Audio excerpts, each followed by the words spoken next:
Okay, let's go.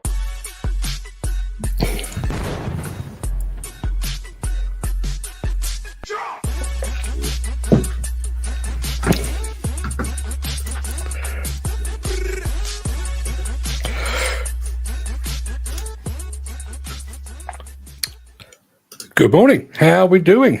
I'm going to say very quick good morning. Who was first off the line this morning? Gary Muirhead. Chris Ford was here.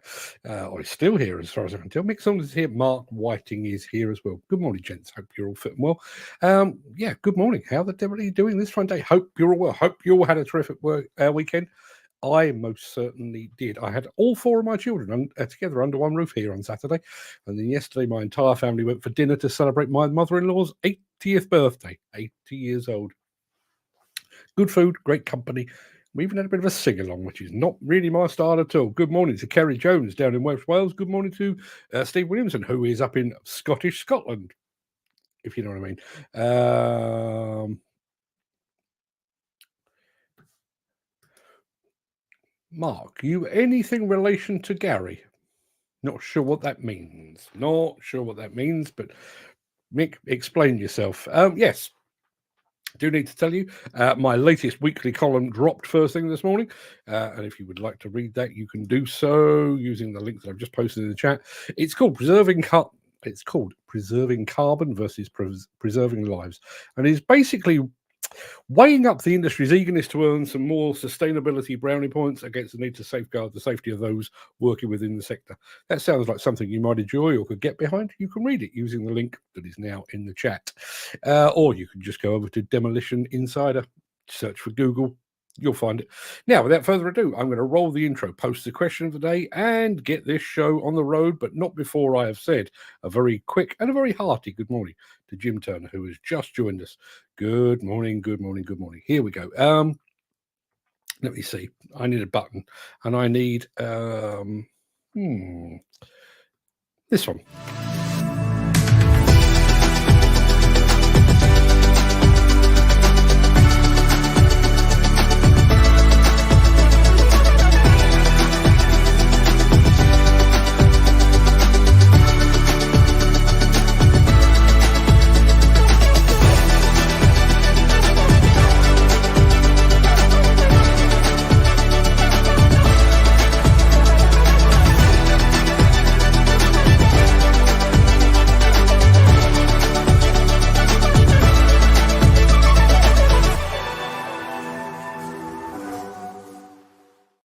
Right, just going to clarify a few bits and pieces. There is Mick Saunders explaining himself. He was talking to Mark Whiting, actually, not this Mark, but that Mark, and he was wondering if he was related to the Gary. I'm assuming there was a Gary Whiting worked at Scudder's. Are you any relation, Mark? Let us know in the chat.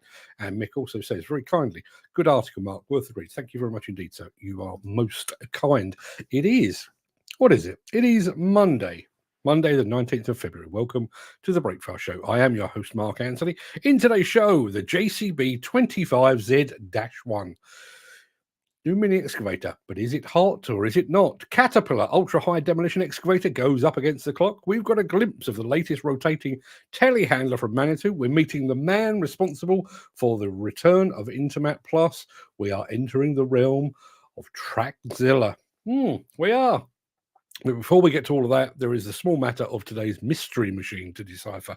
So while you're preparing yourselves for this, let me bring up the animation and get this show underway.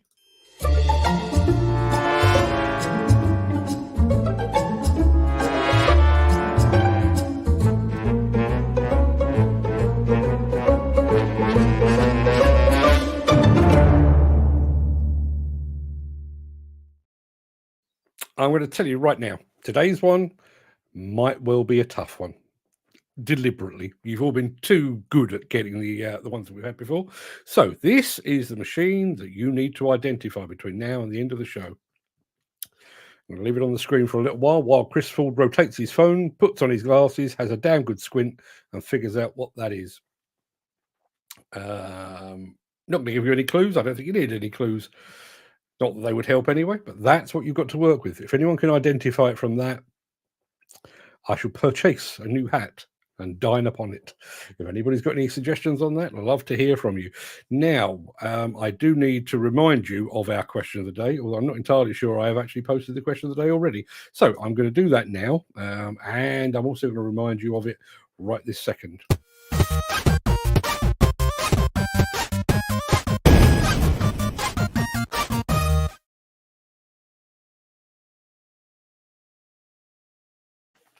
Yeah. Our question of the day comes from our resident quizmaster, Mr. Gary Muirhead, and his question is this: where would you like your ashes to be spread or sprinkled? I realise it's quite a morbid topic, and I realise that some people might be against the notion of cremation, but try to set all of that aside. Personally, my answer in the past would have been the bowling ground, the true home of my beloved West Ham United. But the bowling doesn't exist anymore, and frankly, the way the team are playing at the moment, I'd rather my ashes be put in an urn, and that urn thrown quite vigorously at the head of our manager. So instead of that, I'm going to say I prefer to have my ashes sprinkled upon the calm waters of the Way Navigation Canal in Surrey. Spent many a relaxed hour hauling fish out of that. It's my happy place. So if anybody's got any suggestions, where would you like your ashes sprinkled? Try to keep them clean, people. You know, family show and all that. Let us know in the chat. Now, we've had a couple of comments. Are any of those... let's have a look. Gary Muirhead has taken a wild stab at a Hymac 580C. It is not one of those. Kerry Jones says the Brecon Beacons. It is not that either. Although the photograph may have been the Brecon Beacons. No, we'll come back to... okay. No, in actual fact, I'm looking at two different things. Question of the day, that was. I'll come back to that in the fullness of time. Jim Turner guessing our mystery machine is in fact a Hymac. No, had two guesses for Hymac, neither of which is correct. Would you like to see a little bit more? Let's see what we can do. Yes, clear as mud now, isn't it? Clear as mud. If anybody's got any suggestions on that, I'd love to hear from you. I'm going to take that off the screen because it is time to actually start the proper part of the show.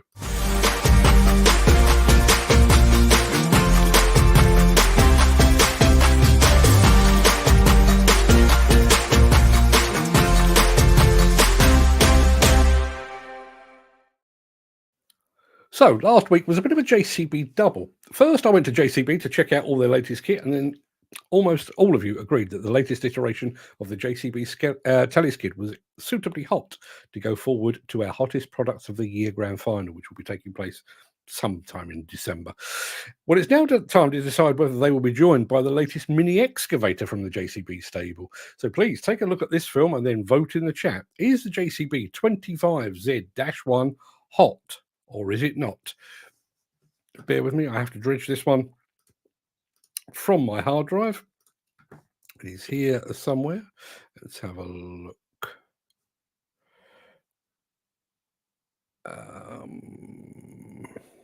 Just talk amongst yourselves because I can't actually see it. Where is the damn thing? Here we go. Paul, I'm the Product General Manager for the Compact Excavator range here at JCB, and I'm delighted to introduce you to the brand new 25Z1 Zero Tail Swing Compact Excavator.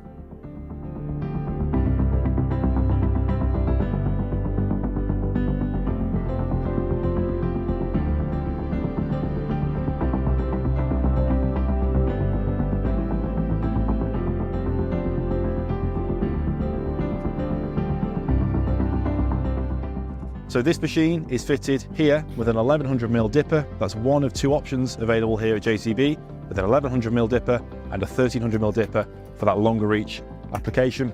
This machine has two hydraulic hoses, high flow and low flow, giving 48 litres per minute and 25 litres per minute of flow to attachments such as breakers for breaking roads to lay fibre optic cables, augers for landscaping applications, and of course, many, many more. Brand new bucket design here is lighter weight, really important for transportation, a new profile that retains more material and is fitted with transportation hooks for the first time, making moving buckets around site really safe and easy. This machine is fitted with hose burst check valves on the boom and the dipper. That is a factory fit option on this machine, a brand new feature. And the dozer blade is a brand new radius, making the spoil push backwards due to the new radius and not over the top of the dozer. On the machine, really important, all steel bodywork, part of that next generation range, easily repairable with the bolts that are visible. So taking this panel off, repairing it if it gets damaged, and fitting it is really easy. That's really important for our rental customers. This machine is fitted with an optional bolt-on counterweight, giving greater stability for the machine, and also a little bit extra tear-out force for applications that want it. That adds 120 kilograms onto the back of the machine. Also new to this machine is a brand new 18.4 kilowatt Kohler engine, the most efficient engine on the market. That means fantastic fuel performance and fantastic lift and tear out performance. A really powerful 2.5 ton mini excavator. And as you can see, all the service access points, fuel separator, engine oil filter, coolant, all easy accessible right at the front of the engine bay. And the rest of the daily checkpoints, ground level access, easily visible from the service access panel on this side of the machine here.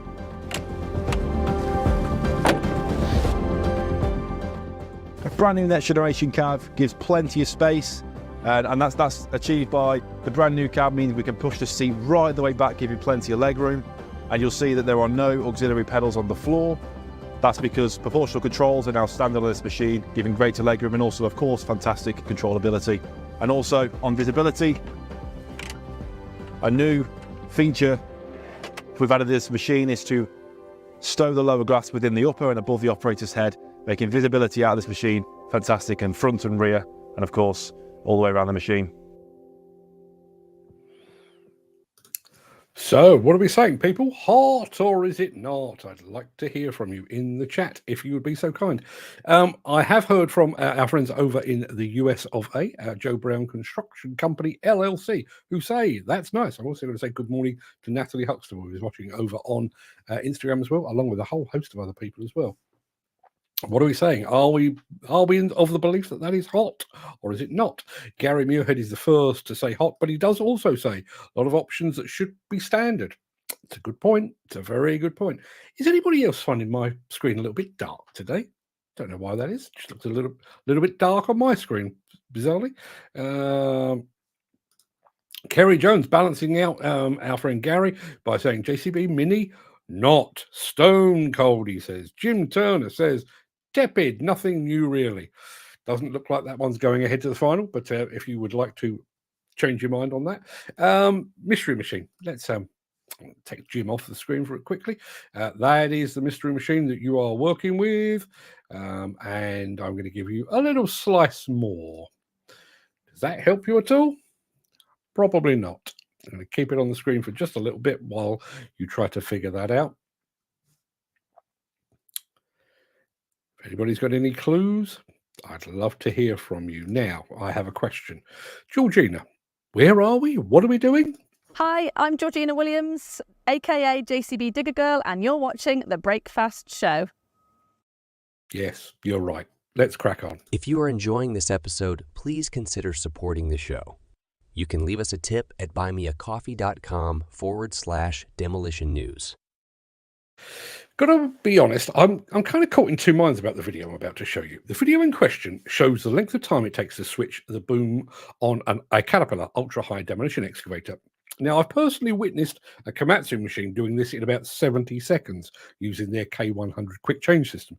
As you're about to see, the Cat machine takes longer, a lot longer.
say quick good morning to our friend Frank over at Diacon Demo, all the way in Australia. Good morning, Frank, watching over on Instagram. I said I was caught in two minds with that film. Obviously, that was a lot slower than the Komatsu boom switch, 13 and a half minutes as opposed to 70 seconds. Then again, I was kind of thinking about this. A demolition project will last weeks, months, possibly even years, and you're not swapping booms every 10 minutes, are you? Does that time actually matter that much? I know we've got some operators in the chat. What do you think? 13 minutes, 70 seconds? Is it that big a deal? And I guess over and above that, if you're on the market for an ultra-high demolition excavator, would that additional 12 minutes make that much of a difference? You may notice that I've actually brightened the picture up. I've adjusted the lighting in here, so hopefully that will help. Now, we have a mystery machine to talk about, and Gary Muirhead has taken a swing at the Priestman Mustang 120. It is not. Gaz Evans has just joined us. Now, Gaz does know his machines. So, Gaz, this is for you and for everybody else. This is how our mystery machine looks currently. Let's add a bit, shall we? That is no help whatsoever, unless that sparks something in somebody's head. Dan Cullen's just joined us. Morning, Dan. Thank you very much indeed for being here. Very quickly, while I have everybody assembled, Peter, I owe you a hat. Footy, who I don't think is here, I owe him that JCB video thing, and I owe Dan Cullen some JCB smellies.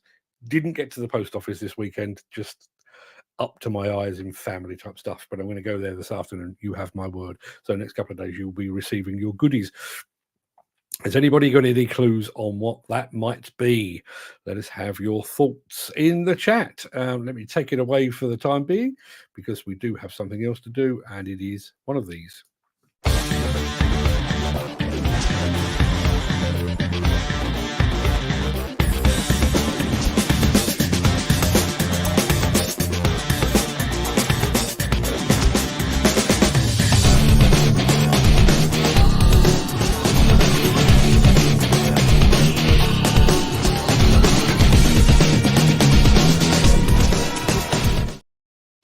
Now, I said, I'm just going to throw this one up. Ken Hatcher has said, Priestman excavator. It is not a Priestman excavator. I told you that our friend Gaz Evans knew his machines. He doesn't have the specific model, which I do need, but I can tell you, he's right about that. He's absolutely right about that. It is most definitely a Bright machine. Just to show you, that's what it looks like. It is a Bright machine, but I'm looking for a model number, if somebody would be so kind. If anybody's got any ideas, if anybody can actually remember the Bright machine, I'd love to hear from you. Now, I've mentioned several times in the past my dislike of how machines in this industry are named. The D250-6 zero tail swing turbo with go faster stripes and extra wide tracks. It's too much. The machine I'm about to show you has a proper name, a name that leaps off the page and off the screen. Ladies and gentlemen, boys and girls, meet Trackzilla.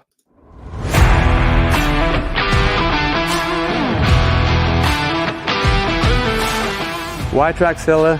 BZI was facing greater constraints in the construction industry. Buildings were getting taller. We needed to lift heavier sections. So we wanted to leverage a great relationship we had with Don Ahern and his team to develop this revolutionary project. To maneuver these types of loads at these types of heights, you are immediately looking at a crane.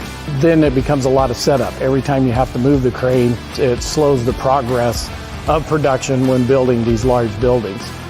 We were maxing out the capacity and the height that Extreme had to offer, so we needed something new. Something that was bigger, badder, and more maneuverable than anything on the market.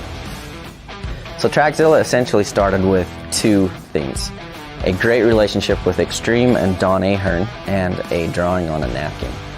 James shared that idea with several of the team members, and from there grew more specs, more ideas. And we took that original concept to Extreme and said, hey, this is what we think it might look like. And then we would go into the design phase of how can we package all those parts together. We could actually build a machine that's nimble, that could just rip up this job. We don't even need cranes anymore, and we could do it safer, faster, and just kill it. and it kind of grew and morphed into design meetings every month. Working together with us on weekly phone calls and monthly face-to-face meetings. We've been able to make a machine that can lift higher, heavier weight with more mobility than anything in the industry. And I felt a giant sense of accomplishment. All the blood and sweat and tears, the hard work that went into doing that, all paid off. When people see Trackzilla for the first time, what they see is the impossible. They're taking pictures, they're taking selfies with it. Working with Don Ahern and his team at Extreme, I mean, we're dealing with some of the best in the business. The most exciting thing that I've ever done in my life. This was a total winner.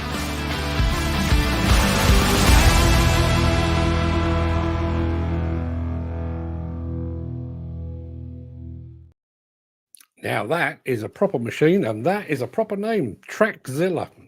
Am I right? I think I probably am. And we'll be back with some more lifty type equipment in just a few moments. But first, I can tell you, we do actually have a winner on our mystery machine. Mick Saunders got very, very close with the Broit X30. It is not.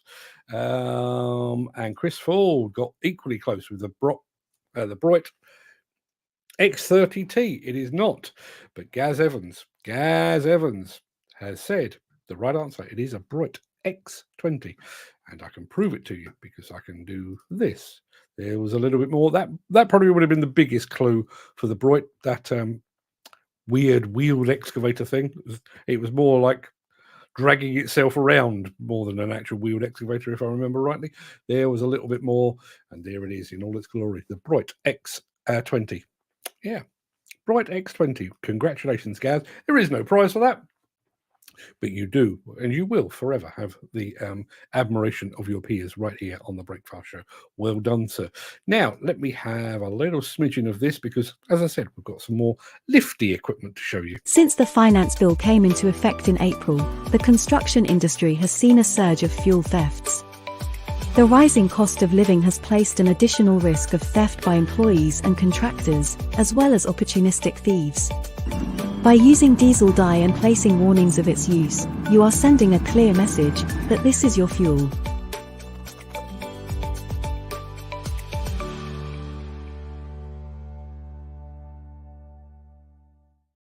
Right, we just saw a monster telescopic handler, the Trackzilla. Our next telehandler is a lot smaller, but it comes from Manitou, so you just know what it lacks in stature more than makes up in style.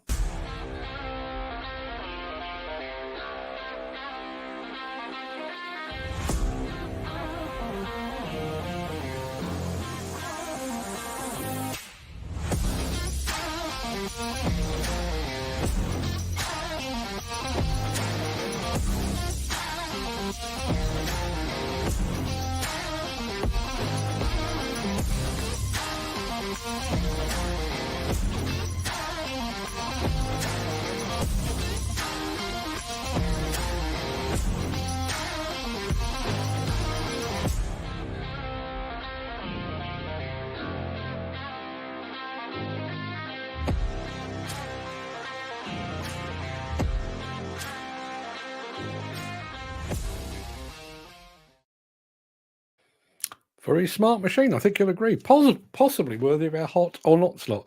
Trouble is, I can only do one per episode because I can't actually discern which machine you'd be voting for if you type hot or not. But if we get a better video, a longer video of that new baby from Manitou, then maybe we'll share that and do a hot or not on that. As I say, watch this space. But we've just seen a new French machine. Let's talk about France again, shall we?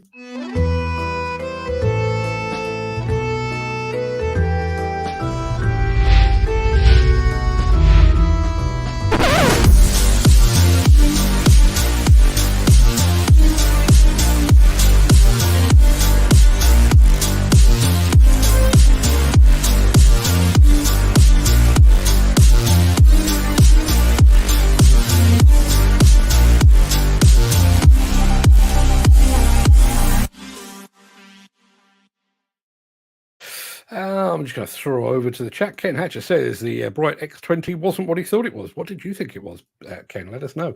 Now, I like that. Not sure what pressure it would put on that the ring gear, but still a nice tool, says Mick Saunders.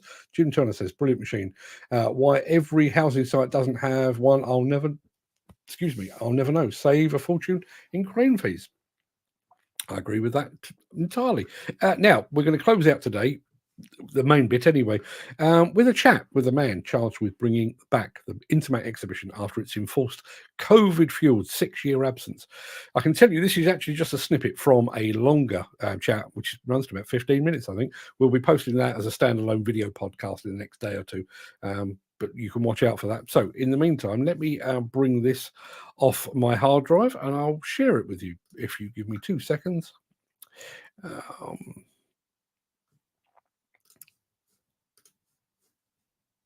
The director of the Intermat show. We're preparing a very exciting program for you, and we're really looking forward to see you from the 24th of April in Paris for the Intermat show.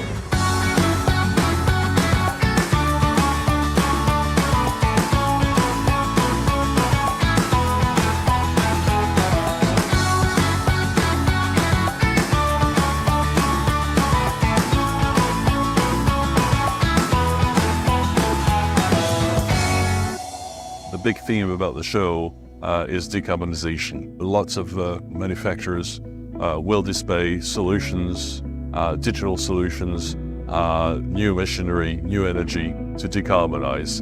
That's also the demand from our visitors to see all these new technology to help them on their construction sites. And the role of the show is to be the catalyst of the industry trend, and that's what Intermat is about. Intermat should also be helping in raising the question of what needs to be done to help, electric and hydrogen in our industry. 65% of our exhibitors are international at the show, yes, it's in France. It's in lovely Paris. We'll have around 1,000 exhibitors from the different sectors, from earth moving, from roads. There is this important new energy and new technology sector. What I really want to see from the visitors is that they come out the show saying, oh, we've seen a lot of new stuff that will be useful, that are helping me in my work, and I will take what I've learned at the show, what I've seen at the show, to implement, to change maybe my fleet, to take directions. And the show has really helped me learn and see a lot of things that are really helping me in my job. Meeting people face to face is important. Seeing real steel machines, new solutions, having talks about how it can be useful in your companies. I think you can only do it, physically. The show is also about people to discover things that are really new, all these new innovations, but also new manufacturers, new solution providers that they will discover at the show that I wouldn't have thought about. Intermat is also the World of Concrete Europe show, so concrete is also a big sector. So in 1 day or 2 days or 3 days or 4 days, whatever days you come to the show, I think in one area you will learn a lot from the show and a lot from the manufacturers. And I promise you, in the longer version, I do actually speak. I wasn't just sat there for ornamental purposes. I really do speak. I promise. Just had some breaking news come in. I realise this is kind of an allied industry, but I'm just reading that BCM Scaffolding Services and Scaftech West, both sister companies, both in the scaffolding line, both gone into administration. 100 people employed by the two put together. So another administration within the sector. I'll come back to that after the chat. I'll throw it up on the screen so you can see a bit more detail. as I said, that interview with Christoph, and if anybody recognised him, Christoph used to work for JCB. You may well have come across him on your travels in the past because he was a JCB man. I will be sharing the longer version of that online, but if you're in our WhatsApp group, just keep an eye out for that because I will let you know first and foremost exactly where you can find that. That pretty much wraps up the main part of this morning's show. I'm going to roll the outro in just a second before leaping gazelle-like over into the chat to see what you're all saying today. If you can't stick around for that, then please stay safe. Look after yourself, your family, your friends, and your colleagues, and I hope to see you again very, very soon. Just very briefly, I had all 4 of my children here with me on Saturday. They did like a Great British Bake Off down in London together. So I had all 4 of my kids plus wife as well. And then on Sunday we were out as a family. So that idea of, look after yourself and your family, really, really important. I had a fantastic weekend as a result. Now, if you do have the time and the inclination, please stick around because I'll be back with the Craic immediately after this.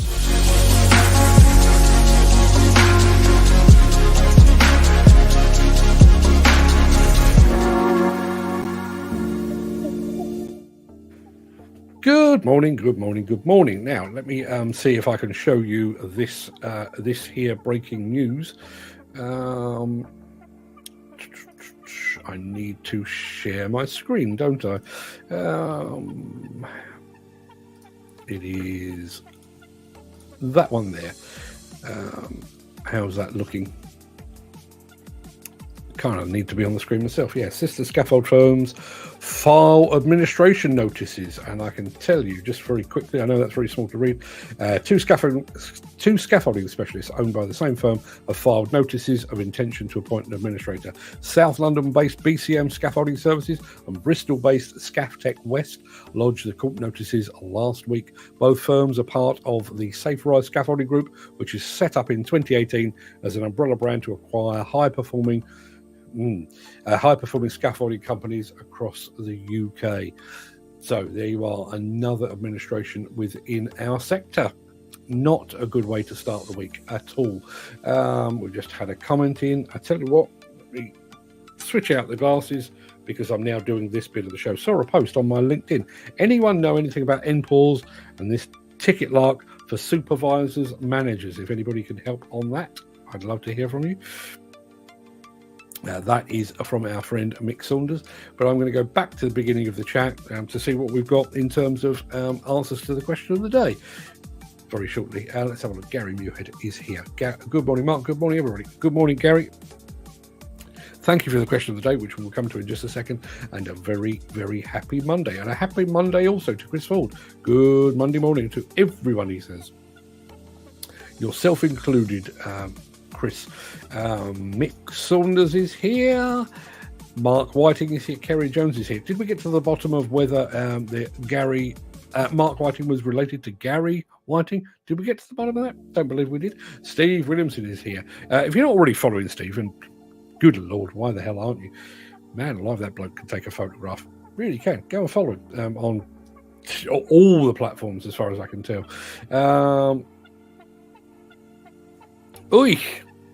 I'm going to say a very quick get well soon to Kerry Jones.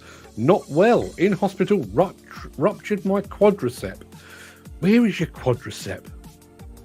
Where is your quadricep? That's your quads, right? Where does that lurk on your body? I need to find out. Let's have a look.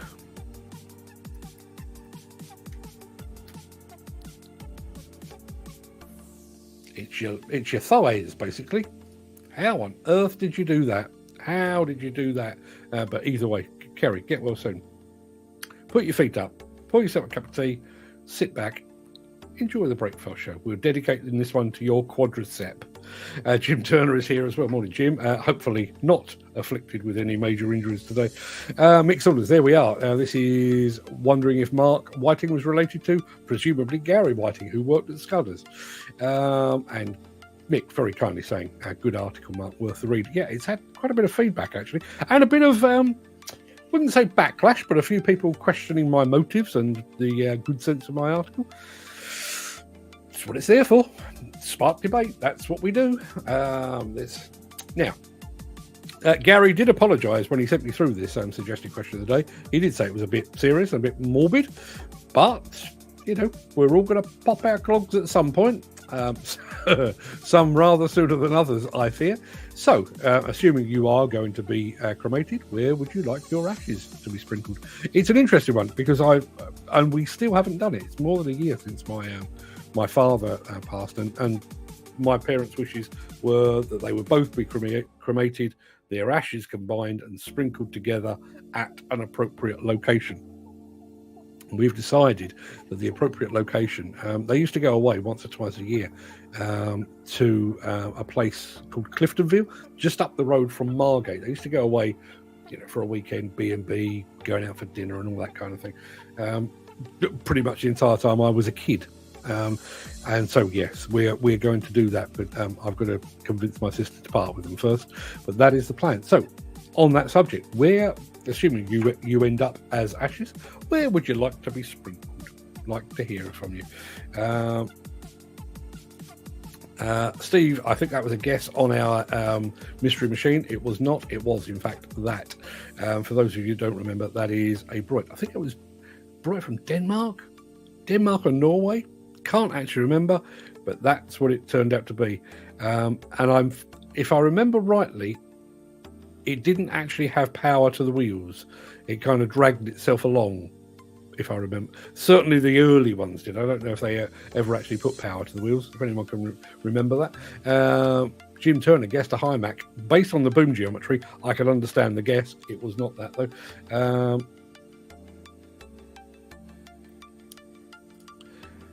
Question of the day. At sea, so the wide can dance on my... is that the wind? The wide? Or is that the wife? Ah, yes, that would make more sense. No, knowing Chris Ford's sense of humour. At sea, so my wife can dance on my grave. Yes, well done, sir. Kerry Jones wants to be liberally sprinkled about the Brecon Beacons. I'd love to say it's a lovely part of the world, and I realise it's very, very nice to look at. I went there once as a kid, and I had an absolutely horrible time. And it's stuck with me ever since. Don't think I've ever actually been back. Let's have a look who we got. See, some people do plan ahead. Mick Saunders says, already sorted on where his ashes are going. Me and the hound are being sprinkled in the Thames at the rowing club on the Isle of Dogs. Seems like a perfectly sensible idea. I must admit, I did toy with the idea of the Thames because I fished the Thames a lot. But no, the Way Navigation Canal, ideally round about Ripley in Surrey, or Wisley, one of those. I've done a lot of fishing there, spent many a happy afternoon there with my dad, with my boys, with my friends. That would be ideal for me. I'll note this down, give the note to my wife, and in the hope that she doesn't just throw it in the bin. Kieran Long is here. Didn't see Kieran come in. Good morning, Kieran. He guessed, is it a JCB 3C? It is not. It was, as we know, it was a Broit X20. Those of a certain age probably wouldn't have known that a Broit X20 even existed, so I apologise for that. Steve Williamson saying, is it a vintage JCB backhoe? It is not that either. Jim Turner is already planning ahead. He says he wants to be burned in a hole in the ground in a big stack of timber, then a piece of woodland planted on top and around me. So you will forevermore, Jim Turner will have wood. I'm going to move on. Gary Muirhead, who came up with the question in the first place, says he wants to be buried on the pitch at Ibrox, the home of the famous Glasgow Rangers, who are now top of the league. I didn't realise you were top of the league.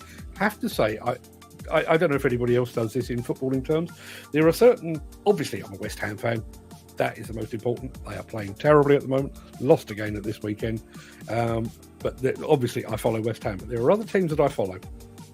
Always keep an eye on Millwall, who aren't doing very well at the moment, because both of my grandfathers were Millwall supporters.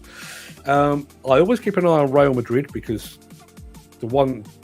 had I ever been offered a football contract, the one club I would have played for, apart from West Ham, would have been Real Madrid, because they're Real Madrid.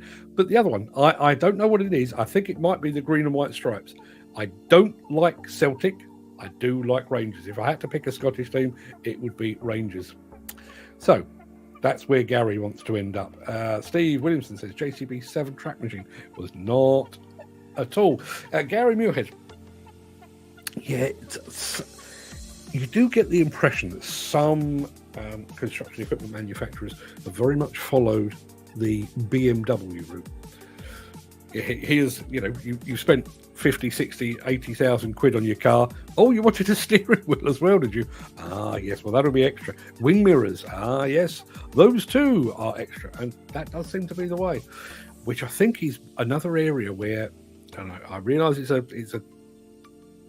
it's a controversial thing to say, but that is one of the things that you don't tend to get with the Japanese, more specifically the Koreans, and even more specifically the Chinese. You buy a Chinese excavator and it comes with all of the bells and whistles within the price, and that price tends to be very low. Anybody's got any thoughts on that? Love to hear from you. Gary Muirhead stood alone in claiming that the JCB mini excavator was hot, because Kerry Jones says JCB mini not stone cold. Jim Turner says tepid, nothing new really. Yeah, not impressed at all. Mick Saunders says my screen was okay, but my glasses were a bit dark. Yeah, I don't know what I've not done anything to adjust the setup in here, and yet for some reason it all looked a little bit dark this morning. One of the reasons that we invested in the lighting system behind, not that one, because that was a gift from Gary Muirhead, but the lighting behind and in front was to basically regulate the way that this show looks. And yet for some reason this morning, a bit dingy. Ken Hatcher arrived late, but welcome as ever. Morning, Ken. Thank you very much indeed for joining us. Good reflection on the glasses, I have to say. Yeah, I do watch the show back every once in a while, basically to pick bits out of it to use elsewhere. And I have to say, every once in a while, it's like I'm kind of drawn into my own eyes, because I can see what was on the screen at the time I was talking. Jim Turner enjoyed the Caterpillar tune, and Ken Hatcher enjoyed the Caterpillar colour. It is a very distinctive... I'm not even going to say it's yellow, because Caterpillar colour is not yellow, is it? It's this is mustard. It's not that, but it's kind of between the two. Gaz Evans is here. He probably even knows the colour code for the Caterpillar colour. Gary Muirhead obviously spotted that our mystery machine today was an old school type machine. Went with the Priestman Mustang 120. It was not. And then our friend Gaz nailed it. First off, he said it was a Bright, and then he came back, and we'll come back to that in a second. Chris Ford guessed a mystery machine Mitsubishi MS 300 excavator. It was not. It was not. Did I ever tell you the story about the Mitsubishi excavator that came into the UK via the back door? And I don't mean that back door. Back in the day when we were going through this anti-dumping thing, like we are with the Chinese now, back in the day we had the same thing with the Japanese, and there were limitations on what machines could come into the UK. And I'd heard whisper, I was working for Contract Journal at the time, I'd heard whisper that there was a cat-badged Mitsubishi excavator working down in Sussex. So I jumped in my car, mainly to get a photograph of it, because we didn't see those at the time. Jumped in my car, went down there, and threw the camera over my shoulder and sauntered casually onto this site, which was in the middle of nowhere. And took a few photographs, and the driver hopped out and said, "Why are you taking photographs?" I said, "I'm just interested, never seen one of these before." And he said, "Oh, yes, we've had it for a couple of weeks, and And then I made the mistake. This is where a proper investigative journalist is better than I am, because I said, "Oh, I might just get a photograph of the plate on it, just for my own records." And he went, "Ah, really?" He went away. I don't know. A minute later, two guys came around the corner in a backhoe loader and literally chased me off site. I was literally running from a JCB backhoe loader. Never went back. But yes, that's my story of the Mitsubishi. The Trackzilla is a beast, says Steve Williamson. Having seen it up close at ConExpo was impressive. Yeah, I have to admit, I saw it as well. It was bloody hard to miss. Huge bloody thing it was.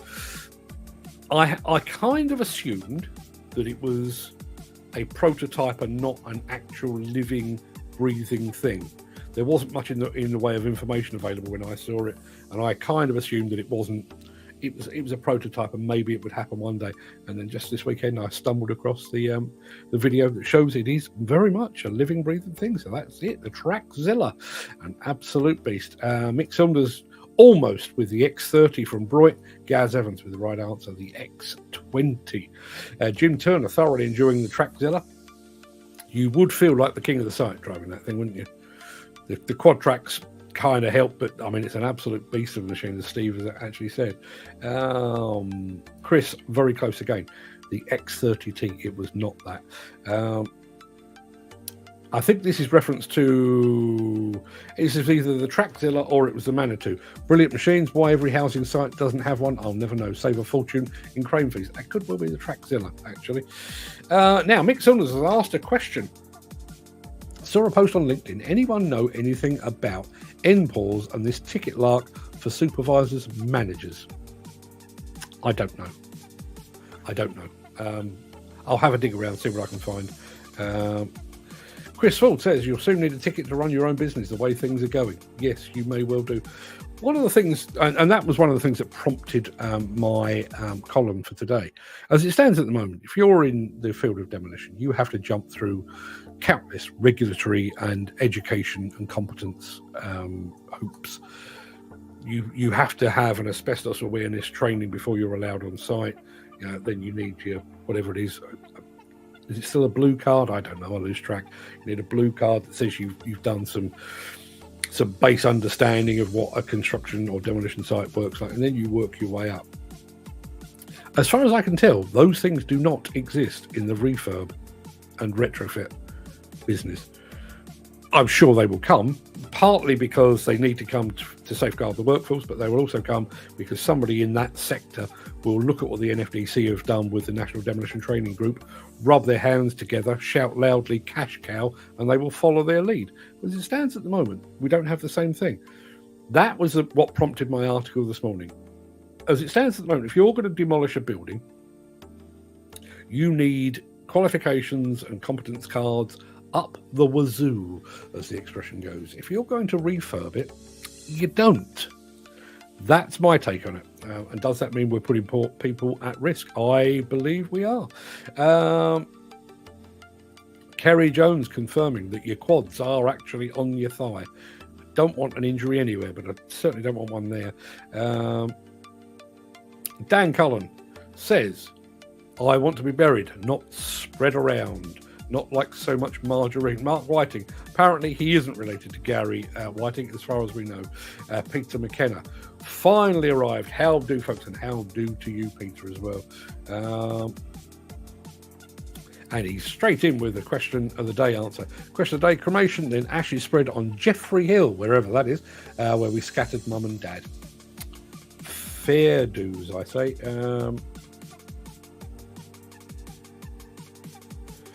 Question of the day, sensible answer. Around the property, says the previous owners are here in the garden somewhere. I left the relatives to it as I thought it was best. Fair enough. Fair enough.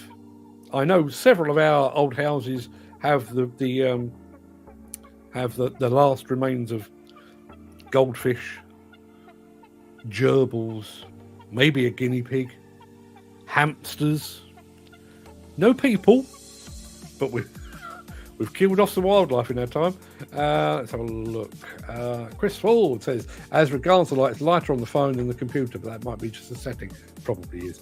Remember John Hanley of GLD had a 13-ton long high reach. He tried to get some parts one day, and they said there was not one in the country. Sod knows how it got into the UK, but it was a handy machine. There was a lot of that. And this is not attempting to besmirch our friends in the Emerald Isle, but there was a lot of auctions back in the late 80s, early 90s of machines that had come in via spurious means, shall we say, and had been bought at auction and then transported here to the mainland UK that were not supposed to be here. Weird model numbers that you only realise were weird model numbers when you phoned up Hitachi or something like that and said, I need a new oil filter. They say, for a what? We don't even sell that here. Where did you get it? And that's where the problems arise. Mick Saunders says, well, not a long reach, but an extended arm. To this day, no one knows where it came from. and it was not made. It was not a made-up arm. It was Hitachi. Yeah, I bet it came in through the side door or quite possibly the back door. And again, it's happened over the years, and I'm sure it will continue to do so. Not so much when you go to a Ritchie Brothers or a Euro auctions here in the UK, but you go to some of those auctions in mainland Europe and in the States. There are machines and models that just have never arrived here for one reason or another. Nothing to stop you buying them, but you are going to be pushed to get yourself some parts as a result. I am going to go back to very quickly. Was it that one? No, I don't want that one. It was, I was just going to mention very quickly again about these two scaffolding firms, and this is literally hot off the press. Let me throw it up on the screen so you can see what it is I am talking about. Again, I do know that scaffolding is on the very periphery of what we do here, but that tells the story. Two scaffolding companies, part of the same umbrella company, employing 100 people, both gone pop as of this morning, reported by Construction Inquirer. If you'd like to know more, obviously go to Construction Inquirer.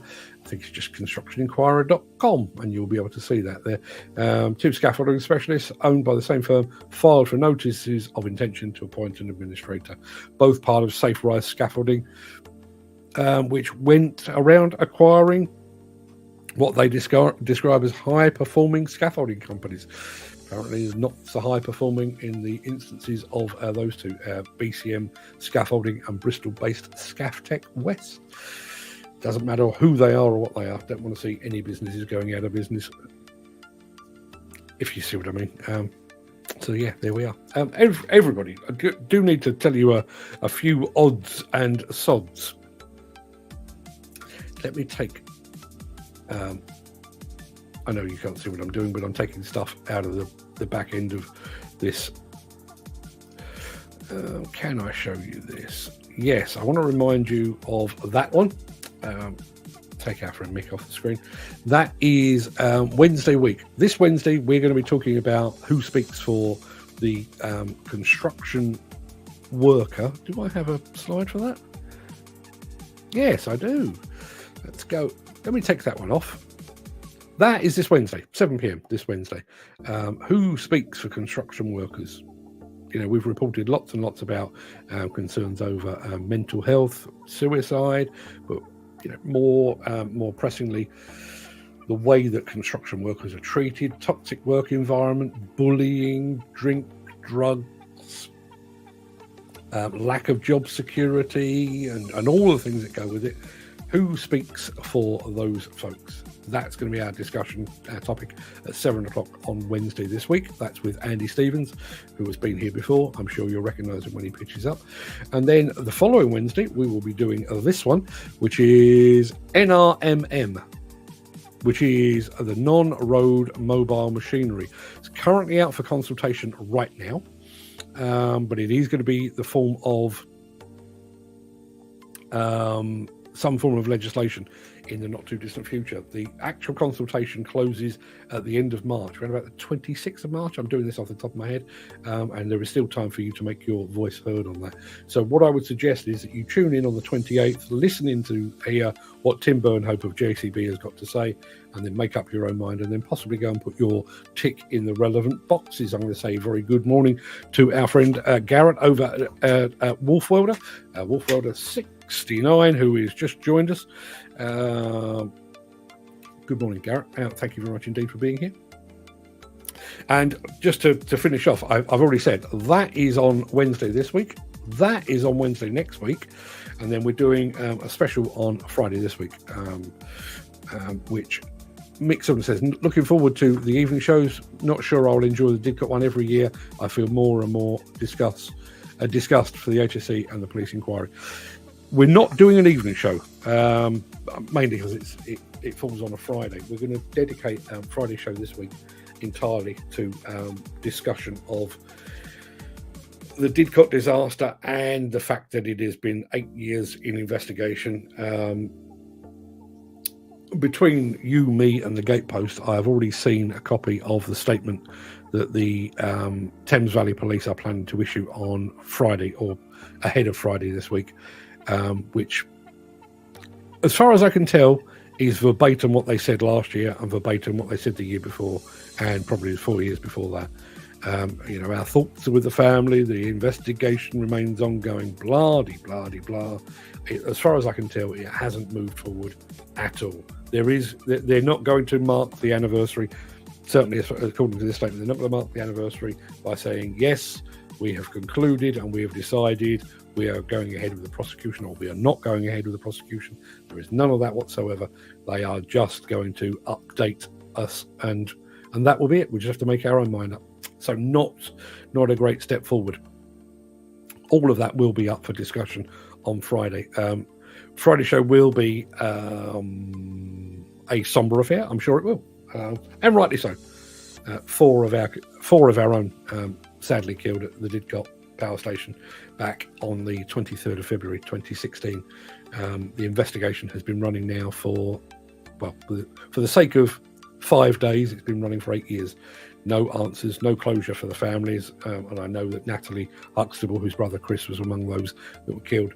I spoke to Natalie over the weekend, actually, and I know she's watching over on Instagram.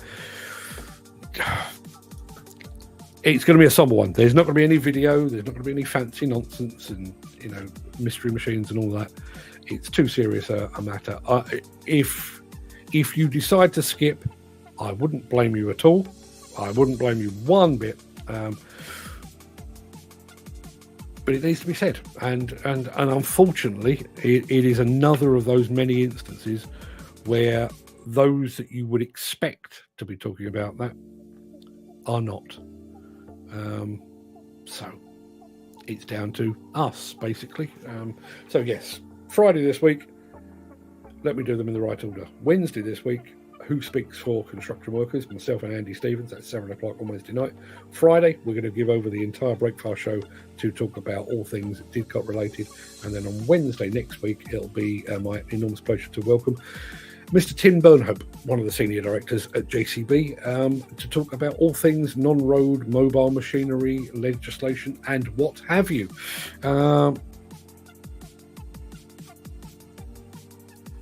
Chris Ford says, did you know you have to register with London City Hall if you have a new construction site that runs NRMM? Do you? Already?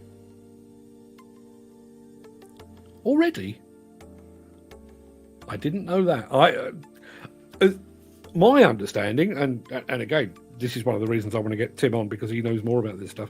My understanding was that NRMM, as it stands at the moment, is a consultation process where they are asking manufacturers of equipment, owners of equipment, users and operators of equipment to basically offer their suggestions on how we should power the industry effectively when we do see the final demise of diesel. Are we going to go electric? Are we going to go hydrogen? Are we going to go half and half? If so, where does one end and the other begin, and so on down the line? Currently a consultation, and then ultimately that consultation will be chopped up and pieced back together as a piece of legislation. But Chris already saying it's already in place. Didn't know that. No matter what, if we can keep it alive and some sort of answers for the four, then I will die a happy man, mate. It's all we can do. All we can do. I actually said this to my other half. She doesn't pay a huge amount of attention to what it is I do here, because frankly, why would she? But I mentioned the fact that it is the 8th anniversary of Didcot, and she actually said, isn't it time that you let it go? And I said, no, it will be the defining thing in my entire career. I wish it wasn't. I wish somewhere along the line I'd looked at a digger and thought, if you added this widget, it would be better. And the world has gone, yes, you're right, we will do that, and we will name it the Mark widget, which has improved the lives of operators up and down the country. I haven't done that. Instead of which, I was in the right place at the wrong time, I guess.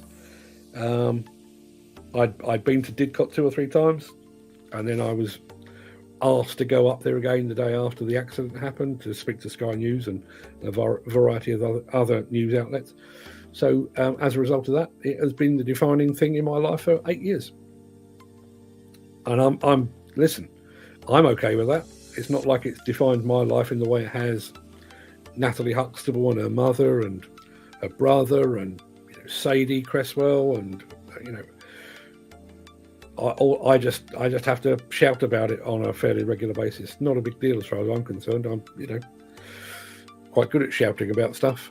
It just occurred to me that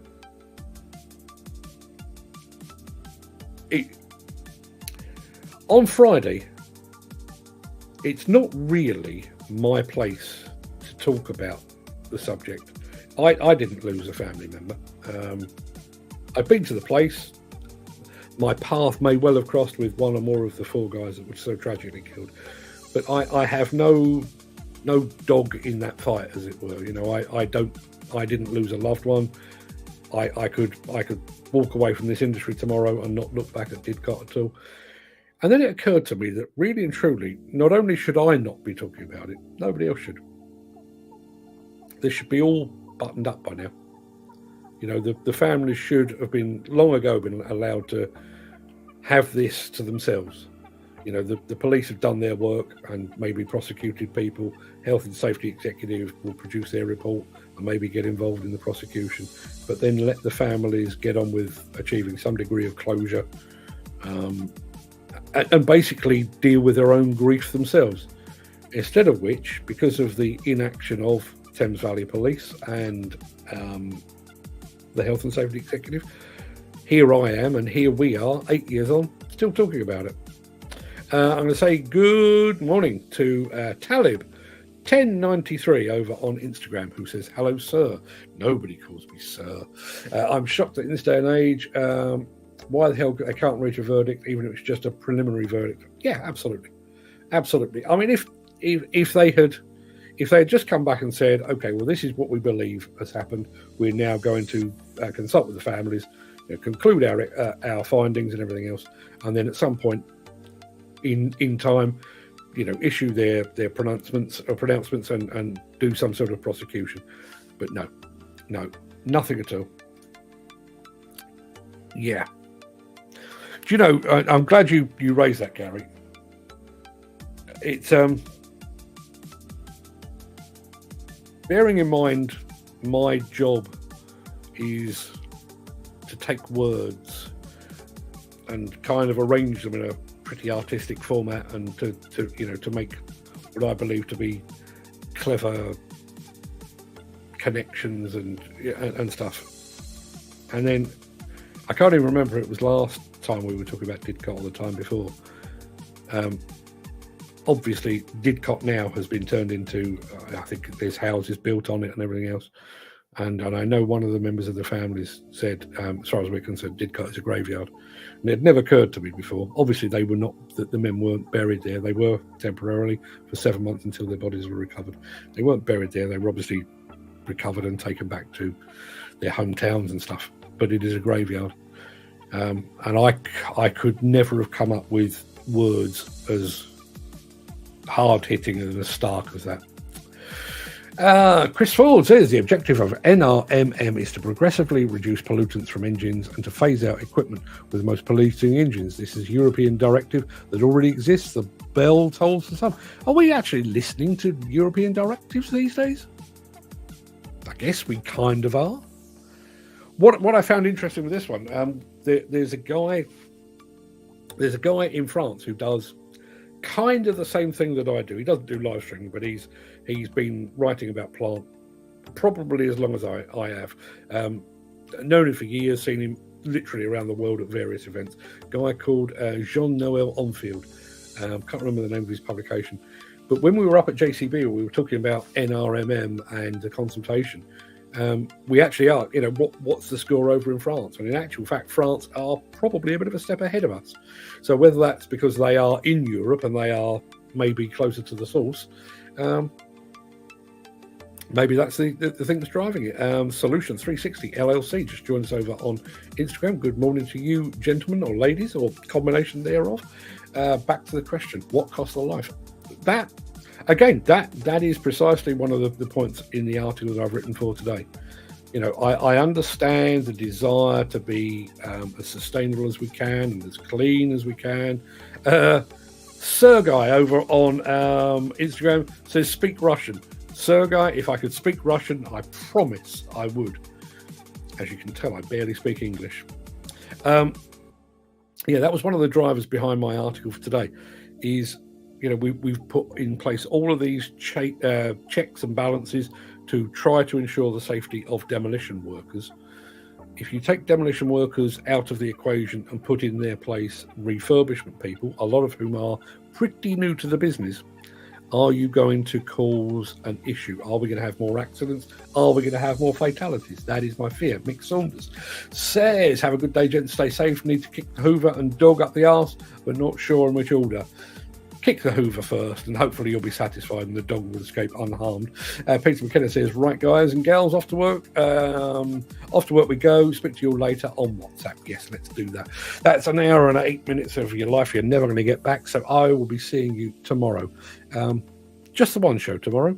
On Wednesday, 2 shows. You'll be sick of the sight of me by the end of the week, if you're not already. Everybody go and have a fantastic day. Do look after yourself. Do give a big hug to your families, because frankly, I think you forget sometimes they're quite a big deal. Until I see you again, sort of roughly 23 hours time, have a good day. All the best.